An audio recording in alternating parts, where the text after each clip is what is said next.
बकरी ईद म्हणजेच ईद उल अज्हा धामणगाव शहरात उत्साहात साजरी.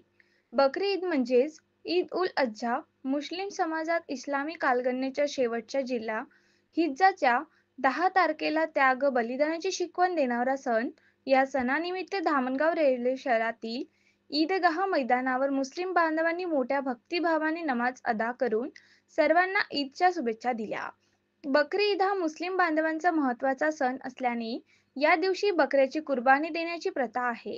हजरत इब्राहिम अलैहिस्सलाम व त्यांचे पुत्र हजरत इस्माईल अलैहिस्सलाम यांचा त्याग व बलिदानाच्या स्मृतीप्रित्यर्थ बकरी ईद सण साजरा करण्यात येतो, अशा नुरानी मस्जिदचे इमाम हाफिज जाकीर यांनी प्रबोधन देताना सांगितलं आहे. यावेळी मुस्लिम समाजातील बांधवांनी एकत्र येऊन धामणगाव शहरातील ईदगाह मैदानावर सकाळी 7:30 वाजता हाफिज इम्रान यांच्या नेतृत्वाखाली सामाजिक नमाज अदा केली. तर हाफिज इम्रान यांनी मुस्लिम बांधवांसाठी धार्मिक प्रवचन दिले.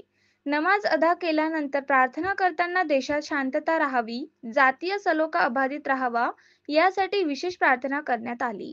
तसेच ईद शांततेत होण्यासाठी दत्तापूर पोलीस स्टेशनचे ठाणेदार गिरीश ताटोड यांच्या नेतृत्वाखाली ईदगाह मैदान व शहरातील विविध भागात चोख पोलीस बंदोबस्त ठेवण्यात आला होता. तमाम बिरादान वतन के जो है तमाम मुस्लिम भाइयों की जानिब से जो है ईद की मुबारकबाद हो। और जो है ये ईद उल अज़हा जो है यह जो है हमारे इब्राहिम अलैहिस्सलाम की जो है इसमें कुर्बानी करने की सुन्नत है। और ये जो दिन जो है ये ईद का दिन जो है ये भाई आपस में भाईचारे का जो है होता है कि आपस के अंदर में एक दूसरे के साथ में जो है भाईचारे इख्तियार करे, दिलों के अंदर में से नफ़रतों को ख़त्म करे, मोहब्बतों को कायम करे। ये पैगाम हमारा जो है ईद का देता है।